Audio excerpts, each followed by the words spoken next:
Assalamualaikum warahmatullahi wabarakatuh. Saya Astala Victoria Sempre dari PS4A dengan NIM 0503231004. Di sini saya akan menjelaskan tentang sistem ekonomi Islam untuk menyelesaikan tugas ekonomi moneter dan keuangan Islam. Nah, yang pertama tadi sistem ekonomi Islam. Jadi apa sih sistem ekonomi Islam? Nah, sistem ekonomi Islam itu sebuah sistem yang berdasarkan prinsip-prinsip syariah yang mengatur semua aspek kehidupan ekonomi umat Islam. Dan ini tujuan dari ekonomi Islam itu untuk kesejahteraan bagi seluruh umat manusia. Jadi nggak ada, walaupun dia Islam gitu nggak ada membedakan bahwasanya ini kan non Muslim nggak boleh pakai sistem ekonomi Islam itu nggak. Ekonomi Islam itu terbuka untuk semua manusia. Yang penting dia bernafas, opsional hal itu ya.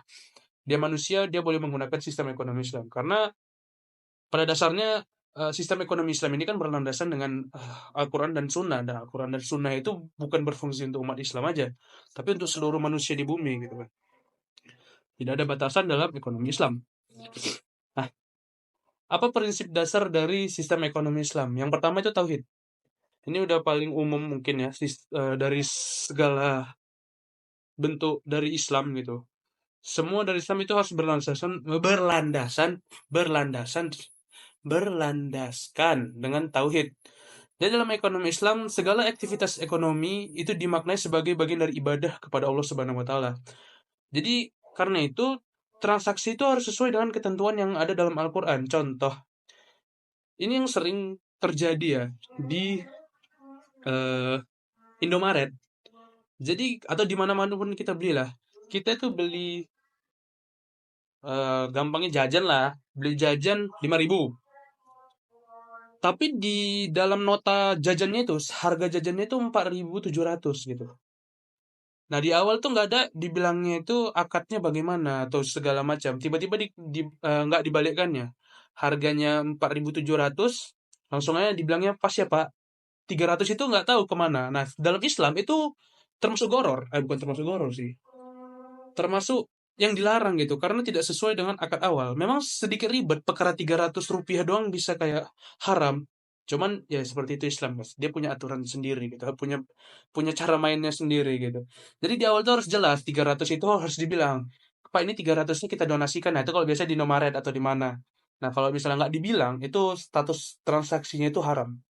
Sedikit ribet, cuman itulah Islam. Ada untuk kehalalannya itu kita harus ada ekstranya gitu ya. Yang kedua ada keadilan. Keadilan merupakan prinsip utama dalam ekonomi Islam. Setiap individu harus mendapatkan haknya secara adil dan tidak ada yang boleh merugikan. Sebenarnya ini merujuk ke riba, guys. Bukan ke riba sih. Iya, bisa bilang ke riba. Riba ini di dalam Islam itu diharamkan ya. Dan riba ini termasuk dosa besar kalau dalam Islam. Kenapa dosa besar? Jadi kalau dalam sejarahnya, aduh panjang kalau sejarah. Jadi kalau dalam Al-Quran, saya nggak usah bahas sejarah karena panjang kali nanti. Dalam Al-Quran, orang yang memakan riba itu bagaikan orang yang kemasukan setan. Itu udah sarkas keras sekali tuh dari Al-Quran, dari Allah ya. Jadi riba itu memang benar-benar diharamkan karena itu nggak adil. Memang kalau dari sistem kayak manapun riba itu tidak adil. Cuman ada yang mengadilkan sih. Kenapa negara ini membolehkan ya karena ada yang dilihat sudut pandang itu memang adil gitu. Jadi kita minjem ya itu harus ada feedback dong dengan orang yang dipinjemin. Nah kalau dalam Islam itu enggak. Kita harus ya kayak apa ya? Ya ikhlas gitu kalau meminjamkan uang kepada orang, nggak usah ada yang namanya tambahan atau apa itu nggak boleh dalam Islam. Karena itu menguntungkan satu orang tapi merugikan orang yang lain. Tapi kan dia dapat uang cepat ya tetap aja diharamkan nggak boleh gitu. Kalau dalam sejarahnya ini sih kita bahas sejarah. Dulu orang-orang sebelum masuk Islam itu ya masih para Islam, orang-orang jahiliyah itu pun tahu bahwasanya riba itu uang haram gitu. Mereka paham. Karena waktu untuk merenovasi Ka'bah pada masa zaman jahiliyah, mereka tuh bilang, ini kita kalau mau renovasi ini kita harus duit halal ya, nggak ada boleh duit dari riba. Karena riba itu ada di zaman jahiliyah dan itu sebagai pekerjaan juga di sana gitu, di Mekah, di Arab. Oke, masuk aja langsung ke Tiga ya. Zakat dan sedekah. Salah satu mekanisme dalam sistem ekonomi Islam yang untuk mencapai kesejahteraan sosial adalah melalui kewajiban zakat dan amal sedekah. Jadi guys, sebenarnya yang aku ini penasaran dengan zakat ini. Zakat ini kan kewajiban ya. Tapi banyak sekali orang itu yang kalau menurutku ini udah berubah menjadi adat. Adat dan kebiasaan. Aku ada riset lah, riset tentang sendiri gitu. Tapi bukan pakai data ya, merasakan nanya-nanya doang. Aku nanya kepada orang-orang, orang tua lah ya lebih tepatnya, yang sering bayar zakat. Kalau anak-anak kayak untuk aku gitu kan yang belum berpenghasilan, masih status mahasiswa belum bayar zakat. Ke ayahku, aku nanya, ayah tahu fungsi zakat ini apa ya? Dibilangnya, bantu orang miskin. Ya yang lain, kenapa zakat ini ada? Untuk apa zakat ini? Di ayat apa zakat ini ada? Ayah tahu nggak kenapa muncul zakat dan masuk ke dalam rukun Islam gitu? Iya kan rukun Islam kan. Ayahku bilang nggak tahu. Yang ayah tahu zakat ini akan disalurkan ke orang miskin. Nah di sini ada sedikit apa ya kejanggalan menurut aku. Ayahku ini membayar zakat bukan berdasarkan kewajiban, tapi berdasarkan kebiasaan orang melakukan gitu. Kalau aku tengok ya, ya oh dia bayar zakat, ya bayar zakat. Bilangnya Islam kan mengajarkan begitu. Iya, cuman dia nggak tahu fungsinya untuk apa, sebabnya apa. Jadi ibarat kata ya dia kerjakan karena orang Islam lain ngerjakan itu. Itu udah berubah menjadi adat kalau menurutku. Kalau salah mohon dikoreksi. Itu menurutku aja ya. Makanya seperti sholat juga. Sholat itu kalau kita nggak tahu fungsi sholat, kenapa sholat itu turun, untuk apa dikerjakan, itu sholat itu cuma berdasarkan adat aja. Orang sholat kita sholat. Jadi nggak ada hal apa? Nggak ada hal sesuatu yang mengharuskan kita sholat gitu. Kita sholat karena orang sholat. Itu udah berubah menjadi adat atau kebiasaan. Tapi apakah bagus? Kalau menurutku ada bagusnya, ada enggaknya sih. Enggaknya kita kayaknya kurang dapat pahalanya. Bagusnya kita kerjakan walaupun kita nggak tahu itu fungsinya apa. Itu menurutku kayak orang bodoh, cuman ya tetap bagus. Dia buat Islam tanpa tahu itu Islam gitu. Nah gitulah. Kalau gak susah dicerna, sorry lah. Yang keempat ada kepemilikan yang seimbang. Dalam ekonomi Islam, kepemilikan tidak bersifat mutlak.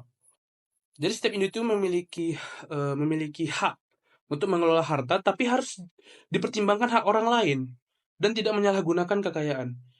Kayak zakat sih ini. Jadi dalam zakat ini, di dalam harta kita itu nggak 100% punya kita. Ada punya orang lain dalam zakat itu. Apa dalam zakat? Dalam harta kita. Contohnya dimasukkan ke zakat, ke sedekah. Nah sebenarnya Islam ini dia kayak apa ya? Ini kalau aku nggak salah mengartikan ya, kayak agak-agak mirip komunis. Di mana agak miripnya?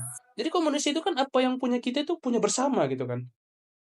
Kayak aku punya ini itu punyamu juga gitu.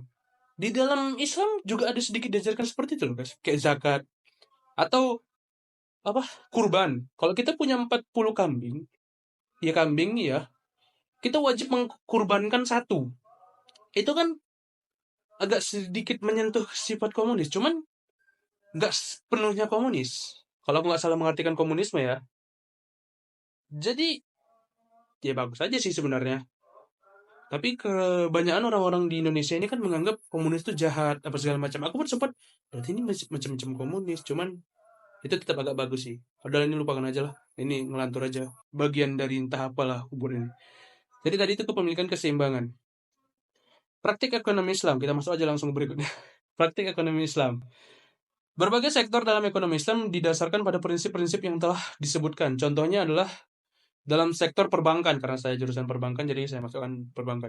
Di mana bank dalam Islam itu beroperasi tanpa bunga. BSI, Bank Muamalat, Bank Mandiri saya sekarang udah nggak ada. Karena itu bank dua bank itu nggak pernah ada riba guys di dalamnya. Tapi ada yang menganggap ada ribanya. Di mana ribanya? Di denda. Tapi itu bisa dikonter. Jadi uang denda di Bank BSI dan Bank Muamalat itu nggak dimasukkan ke dalam pendapatan. Jadi uang denda itu dimasukkan ke CSR. CSR itu kayak kayak bantuan-bantuan dari perusahaan yang dikasih ke masyarakat. Jadi uang denda itu nggak digunakan untuk kebutuhan bank, melainkan dimasukkan ke beasiswa, ke bantuan zakat misalnya, atau apa segala macam yang bersosial dengan masyarakat sekitarnya gitu. Itulah makanya bank syariah itu bagus. Walaupun gitu guys, banyak orang yang malah makainya tuh di bank BRI atau Bank Mandiri ya, bank segala macam. Padahal kita itu mayoritas Islam loh. Aneh juga aku mikirnya. Kita mayoritas Islam tapi orang pakai bank BSI itu sedikit, nggak sebanyak orang, nggak sebanyak bank konvensional. Kita mayoritas Islam. ATM-nya Mandiri. Kan aneh. Walaupun udah dijelaskan, mungkin karena kurang kesadaran aja sih.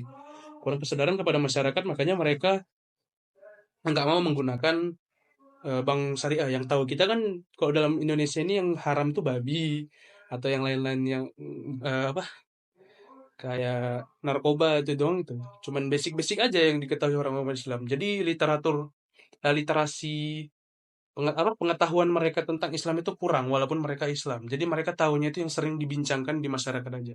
Kayak perbankan ini menurut saya banyak sekali orang Islam itu kurang paham dengan yang mana sih yang haram di bank, mana yang halal, mana yang tidak.